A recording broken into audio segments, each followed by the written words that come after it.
여호와께 기도해야 하는 이유라고 하는 말씀의 제목으로 함께 은혜 나누기를 원합니다. 우리 한 주일 동안 묵상 또는 외울 말씀 2절 말씀입니다. 함께 한 번 더 한 목소리로 우리 말씀을 봉독합니다. 시작. 그의 귀를 내게 기울이셨으므로 내가 평생에 기도하리로다. 아멘. 여러분 한자어로 참척이라는 말을 들어보신 적이 있는지요? 참척. 젊은 분들은 어려울 수도 있고 이제 그나마 좀 나이 드신 분들은 이해할 수 있는 말일 수 있어요. 참척. 아마 뜻을 알면 여러분들이 들어봤을 겁니다. 무슨 뜻이냐면 자손이 부모나 조부모보다 먼저 죽는 일을 가리켜서 참척이다라는 말을 합니다. 작가 박완서라고 하는 분이요, 1988년 남편을 잃은 지 3달 만에 외아들을 잃습니다. 그녀가 쓴 수필인 한 말씀만 하소서는요, 작가가 자식 잃은 참척의 고통과 슬픔을 그려낸 내면 일기입니다. 이 책에서는 작가가 아들을 잃고 부산 큰딸 집에 가 있는 동안 겪은 고통과 분노, 절망감에 내뱉은 신에 대한 저주와 항의, 그러다가 다시 일상으로 돌아오는 과정을 눈물겹게 묘사했습니다. 이 책의 한 부분을 잠깐 소개하기를 원합니다. 1988년 여름 아들을 잃었습니다. 5 자식 중에 하나였지만 아들로서는 하나밖에 없는 자식이었습니다. 그 최초의 충격을 어떻게 넘기고 아직도 목숨을 부지하고 있는지 잘 모르겠습니다. 통곡하다 지치면 설마 이런 일이 나에게 정말 일어났을라고 꿈이겠지라는 희망으로 깜빡깜빡 잠이 들곤 했던 게 어렴풋이 생각납니다. 그런 경우에도 희망이 있다는 게 남 보기에 우스웠을지 모르지만 본인으로서는 참담의 극한이었습니다. 중략하고요. 하나님은 제 아무리 독한 저주에도 애타는 질문에도 대답이 없었고, 그리하여 저는 제 자신 속에 해답을 구하지 않으면 안 되었고, 그러기 위해선 아무한테나 응석 부리고 싶은 감정을 억제하고 이성을 회복하지 않으면 안 되었으니까요. 제 경우 고통은 극복되지 않았습니다. 그 대신 고통과 더불어 살 수 있게는 되었습니다. 우리 집 안방 아랫목 제일 높은 자리엔 카톨릭 신자라면 누구나 가지고 있을 만한 작은 십자가상이 걸려 있습니다. 세례받을 때 선물 받은 거여서 비슷한 게 이 방 저 방에 더 있습니다만, 제가 가장 자주 대하고 따라서 가장 많은 원망을 받고 언젠가는 내팽개치는 행패까지 당한 이 못 박힌 그리스도의 얼굴에서 표정을 읽은 것은 최근의 일입니다. 오냐 실컷 욕하고 원망하고 죽이고 또 죽이려무나, 내가 그럴 수 있으라고 내가 여기 있지 않냐, 이렇게 말하고 있는 것처럼 그분의 표정은 생생하고 슬프고 너그러워 보였습니다. 역설적인 얘기일지는 모르지만 나의 홀로 서기는 내가 혼자가 아니었기 때문에 가능했다고 생각합니다. 가까이서 멀리서 나를 염려해준 여러 고마운 분들을 비롯해서 착한 딸과 사위들, 사랑스러운 손자들 덕분입니다. 나만이 알고 느끼는 크나큰 도움이 또 있습니다. 바로 먼저 간 남편과 아들과 서로 깊이 사랑하고 믿었던 그 좋은 추억의 도움이 없었다면 내가 설사 홀로 섰다고 해도 그건 허세에 불과했을 겁니다. 나는 요즘 들어 어렴풋하고도 분명하게 눈에 보이지 않는 사람의 이런 도움이야말로 신의 하나님의 자비로운 숨결이라는 것도 느끼게 되었습니다. 주여, 저에게 다시 이 세상을 사랑할 수 있는 능력을 주셔서 감사합니다. 그러나 주여, 너무 집착하게는 마옵소서. 라는 내용으로 책을 마무리합니다. 여러분, 기도는요, 내가 영적으로 살아있는지를 알게 해주는 도구입니다.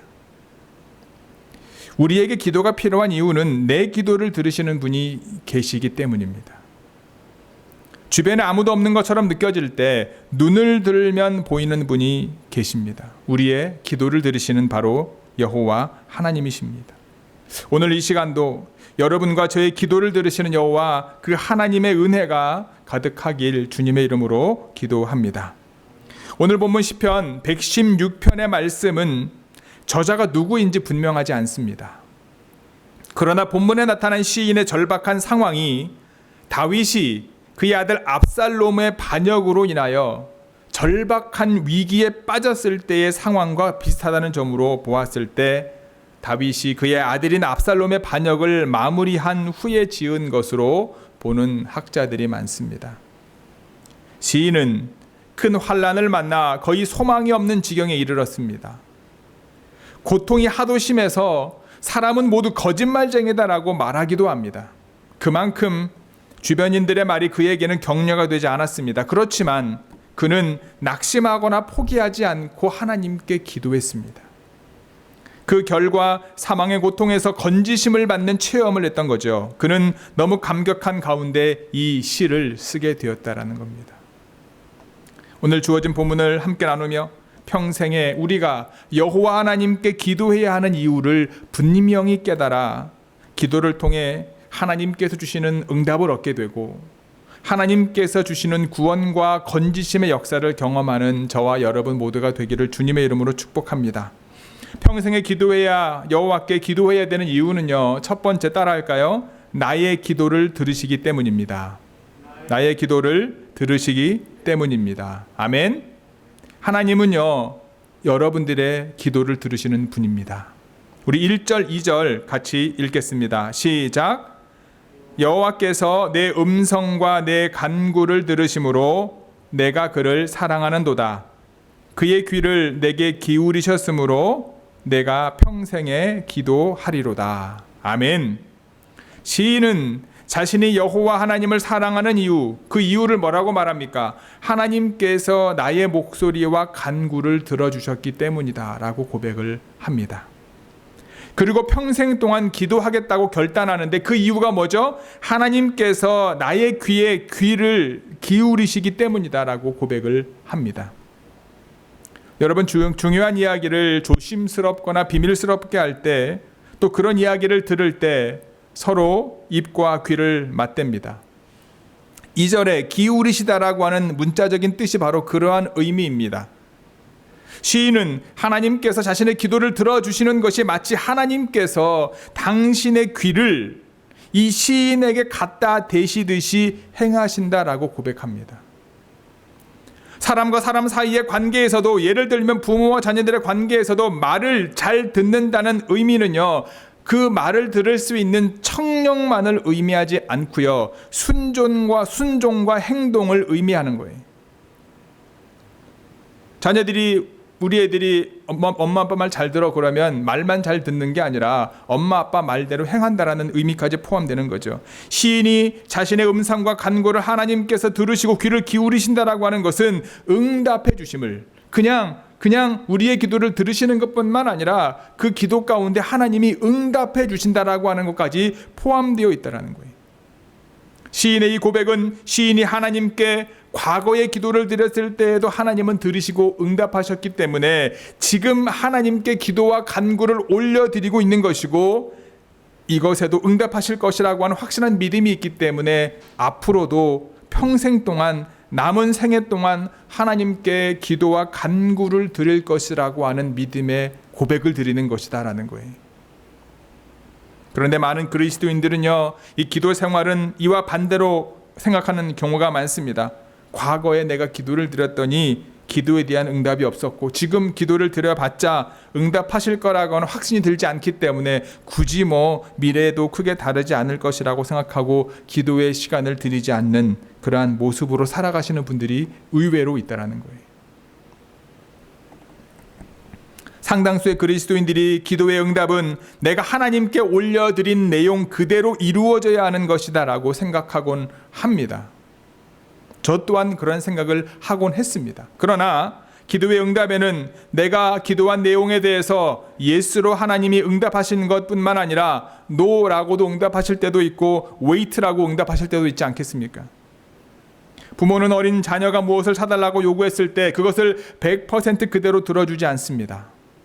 바른 부모라고 하면은요, 자녀가 원하는 것과 그 자녀에게 꼭 필요한 것이 동일할 때 그 자녀의 요구를 들어주지만, 당장 필요한 것이 아닐 때에는요, 나중에 사줄게 라고 말해주고요, 자녀가 원하는 것이 필요하지 않거나 해를 끼치는 것이라고 한다면 절대 그것을 사주지 않습니다. 물론 필요하지 않은 것이라 할지라도 자녀에게 깨달음을 주기 위해서 들어주시곤 합니다. 그래서 자녀가 원하는 것이 요구한 그대로 이루어지지는 않았지만 실제로 부모는 그 자녀들의 기도를 원하는 것을 들어준 거나 다름이 없다라고 하는 겁니다. 우리가 기도한 것에 대해서 그대로 이루어지지 않을 때에 하나님께서 내 기도에 관심이 없으신가가 아니라 나중에 또는 no라고 말씀하신 것이 아닌지 돌아볼 수 있는 성숙한 그리스도인이 되기를 주님의 이름으로 간절히 축복합니다. 기도응답의 체험은 기도의 능력을 깨닫게 함으로 더욱 기도하게 만드는 원동력입니다. 또한 기도응답은요, 기도의 능력을 깨달을 뿐만 아니라 더 깊은 기도 생활을 통하여 하나님과 가까워지고 여호와로 인하여 기뻐하며 즐거워할 수 있게 만드는 것이다. 그래서 기도의 결과에 우리의 마음을 두기보다 그 기도 기간 안에, 시간 안에 하나님과의 대화, 그리고 영혼의 호흡인 기도 자체를 우리가 즐길 수 있는 그 자리를 귀히 여길 수 있어야 된다는 거예요. 또한 기도하지 않고는 하루도 한순간도 살 수 없는 내 자신을 깨닫는 거죠. 기도를 통해서 내 영이 살고 있음을 깨닫는 거죠. 이러한 기도의 맛을 안 시인은 평생에 기도하겠다라고 믿음의 고백을 드리는 겁니다. 여러분의 기도에 귀를 기울여 들으시는 여호와 하나님께 기도하는 자리에 즐겨 나아가시는 좋은교회 모든 성도 여러분들이 되기를 주님의 이름으로 축복합니다. 평생에 기도해야 하는, 평생에 여호와께 기도해야 되는 두 번째는요, 따라합니다. 환난과 슬픔에서 구원해 주시기 때문입니다. 아멘. 하나님께서는요, 우리의 기도를 들으시고 우리가 환난과 슬픔 가운데 있을 때 구원해 주시는 분이십니다. 우리 6절 말씀 함께 읽겠습니다. 6절입니다. 시작. 여호와께서는 순진한 자를 지키시나니 내가 어려울 때에 나를 구원하셨도다. 아멘. 다윗은 자신의 상황에 대해서 사망의 줄이 나를 둘렀습니다. 수월의 고통이 저에게 이르렀습니다라고 구체적으로 표현합니다. 사망의 줄과 수월의 고통은 같은 의미예요. 살 소망이 사라지게 하는 일에 빠져 있다라는 의미입니다. 그래서 환난과 슬픔을 만났다라고 다윗은 고백합니다. 다른 사람도 아닌 정말 자신이 신뢰하고 믿었던 사람에게 배신을 당하게 된다면 여러분 어떤 마음이시겠습니까? 다윗은 아들 압살롬에게 배신을 당했습니다. 그리고 다윗성을 빼앗겼습니다. 그가 다윗성을 비우고 도망가면서 어떤 마음이겠습니까? 하지만 그는 감정적으로 그 상황을 대하지 않습니다. 하나님의 뜻을 구하며 하나님께 기도하며 그분의 인도하심을 구했던 겁니다. 다윗은 구원을 구하는 기도를 드렸던 여호와 하나님에 대해서 뭐라고 고백합니까? 은혜로우시고 의로우시며 긍휼이 많다라고 고백을 합니다. 특별히 긍휼이 많다라고 하는 말의 의미는요, 엄마가 자기 몸에서 자라는 태아를 향하여 가지는 애틋한 마음, 사랑을 가지고 계시는 분이다라고 하는 의미입니다. 즉 주님은 우리의 허물과 아픔과 상처까지도 친히 담당하시는 분이시기에 그분께 기도를 해야 된다라는 겁니다. 그 주님을 붙들어야 한다는 거예요. 다윗은 엄청난 위험한 시기를 지나면서 두려움에 사로잡혔지만 그것들을 하나님께 맡기고 기도했을 때 하나님의 도우심과 은혜로우심과 긍휼하심을 기억하고 그 은혜를 베푸시는 하나님을 신뢰함으로 자신의 영혼이 모든 위기를 넘어서서 뭐라고 고백합니까? 평온과 안식 가운데 들어가게 되었다라고 선포하는 거예요. 제가 2012년 5월 둘째 주에 하와이 호놀룰루에 있는 푸른 진주교회로 사역지를 옮겼습니다. 첫 예배를 드릴 때 저희 가족을 제외하고 8명이 앉아 있었어요. 토요일 새벽 기도를 마치고 난 후에 저희 가족들과 함께 교회 청소를 하고 가까운 곳에서 아침을 함께 했던 권사님이 계십니다. 그분의 따님 집사님은 재정부를 맡고 계셨습니다. 두 분 다 주일 성가대 찬양을 하셨어요. 그 당시에는 3명, 4명도 성가대 찬양을 했었습니다. 한두 달이 지나고 보니까 이 두 분이, 이 엄마와 딸이 교회 전체 재정의 3분의 1을 감당하셨어요. 그해 9월 그러니까 저희가 5월에 갔으니까 한 3, 4개월 지나서죠. 추석 때가 되었어요. 토요일 오후에 갑자기 교회로 오셨습니다. 한국마켓에서 배 한 장다를 사가지고 오셔가지고 목사님 맛있게 드세요 라고 말씀하고 가셨어요. 주고 가셨어요. 그런데 바로 그 다음날 주일 예배가 그 두 분께서 푸른진주교회에서 예배를 드린 마지막 날이 되었습니다. 정말 큰 충격이었습니다. 권사님과 따님 되시는 집사님은요, 저를 어떻게 생각하는지 모르지만 제가 정확하게 알 수는 없지만 정말 아는 사람 아무도 없는 곳에 저희 식구가 와서 함께 신앙생활 할 수 있도록 침대도 사주시고 TV 수납장도 사주시고 저희 가족이 하와이에 정착할 수 있도록 여러 모양으로 도와주셨던 분들입니다. 전혀 어떤 어려움이나 문제가 되는 상황들이 없었던 거죠. 그런데 갑자기 그분들께서 푸른진주 교회를 그만 다니시게 되었다라는 거예요. 여러 가지 이유가 있었습니다. 하지만 그 이유들을 다 떠나서 정말 제가 느꼈던 절망과 슬픔은요, 말로 표현할 수 없었습니다. 특히 아까 말씀드렸던 것처럼 교회 재정의 3분의 1을 감당하셨고 아들을 통해 라디오 방송과 TV 방송 후원을 하고 있었던 터라 정말 막막했습니다. 하나님께 저는 도대체 저를 왜 이곳으로 부르셨나요? 하나님께 순종한 결과가 이것이었습니까? 라는 기도가 저절로 나왔습니다. 그 기도가 저를 넘어지지 않게 붙들어 주었고요. 그 기도의 시간이 쌓여서 더 하나님 앞에 나아가게 되었고 주님께서 주시는 평안과 안식 그리고 도우심을 경험하게 되었습니다. 하나님께서는 여러분 순진한 자를 지키십니다. 오늘 본문에 나와 있는 순진한 사람이라는 어떤 사람이냐면 단순하여 어리석은 가르침도 잘 받아들이고 무엇이든지 믿는 경향이 있는 사람을 의미합니다. 이것저것 생각하는 것이 아니라 하나님만 바라보고 하나님만 붙잡는 사람을 의미하는 것이겠지요. 성경에 나와 있는 믿음의 사람들이 그들이 그렇게 불릴 수 있는 믿음의 사람들이라 불릴 수 있는 이유는 그들에게 불굴의 의지가 있어서이기 때문이기보다 지극히 총명하여 사례 분별이 뛰어났기 때문이 아니라 그들이 배경이 뛰어났기 때문이 아니라 그들 모두가 순수한 사람, 순진한 사람, 하나님만 바라보는 사람이었기 때문이다라고 하는 사실입니다.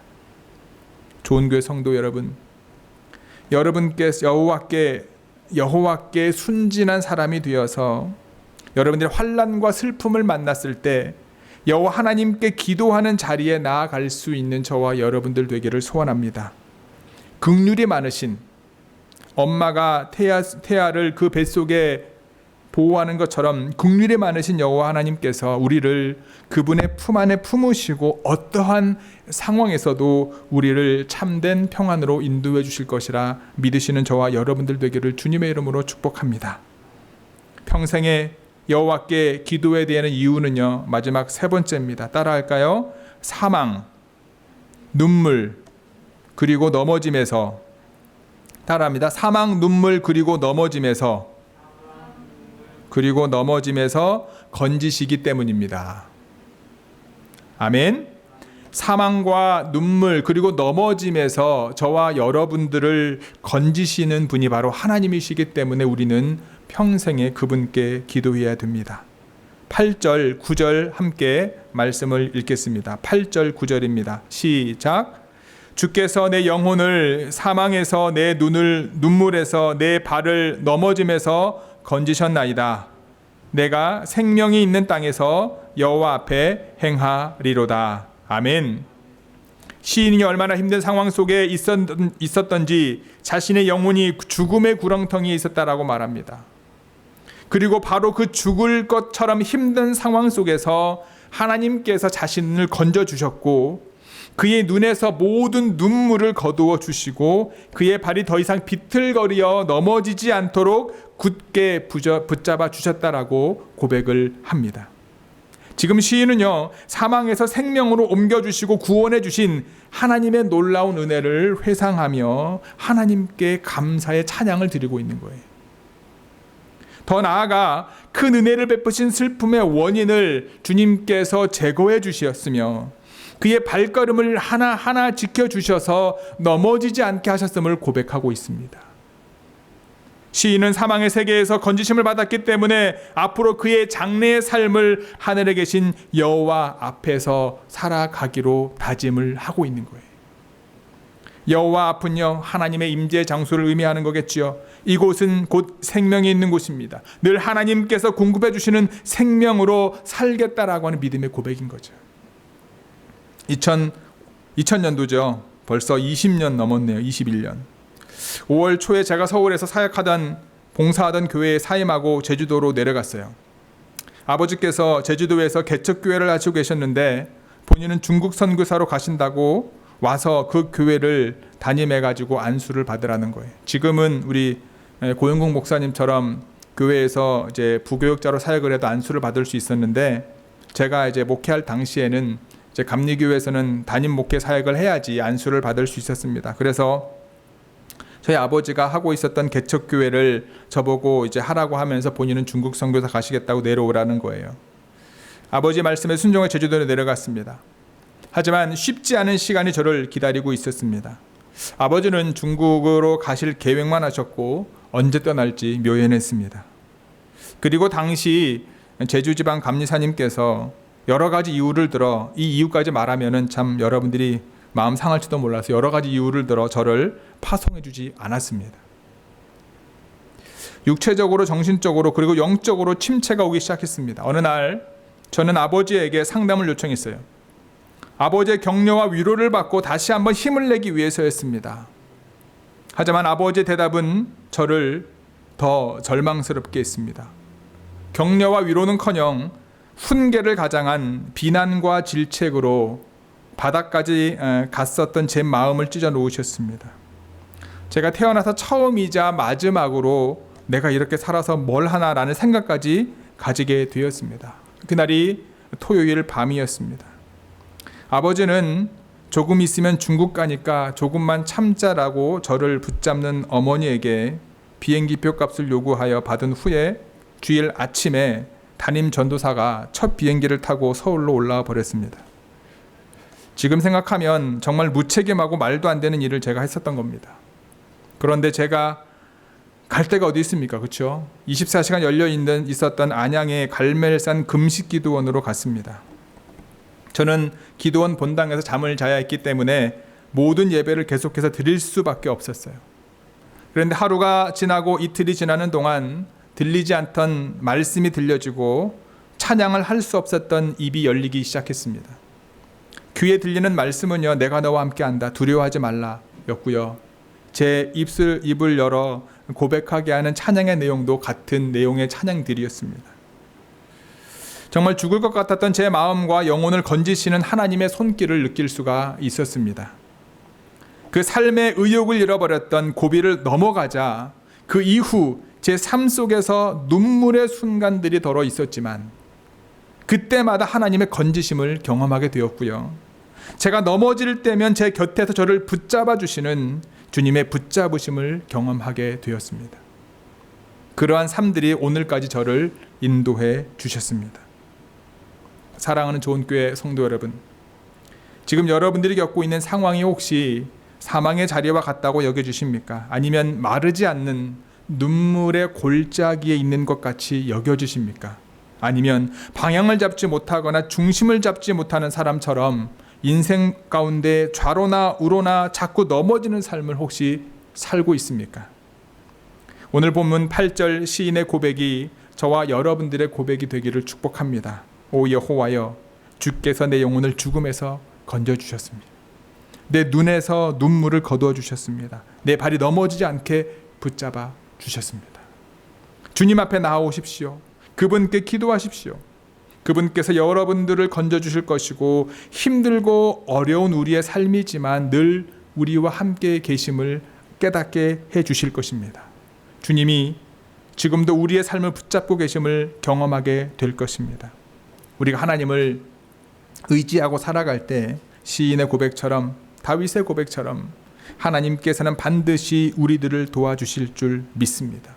이제 시인은요, 환난 날에 자신을 도와주시고 구원해 주신 하나님께 결단의 마음을 고백하잖아요. 하나님 제가 앞으로 이 땅에 살아 숨쉬는 동안 일평생 주님 앞에서 걸어가겠습니다. 우리가 밟고 있는 땅은요, 주님이 거하시는 생명의 땅임을 기억하시기 바랍니다. 기도함으로 기도의 응답을 경험하고 기도의 능력으로 여러분들이 밟는 모든 땅에서 하나님의 구원하심을 늘 경험하는 좋은교회 모든 성도들이 되기를 주님의 이름으로 간절히 축복하고 기도합니다. 아멘.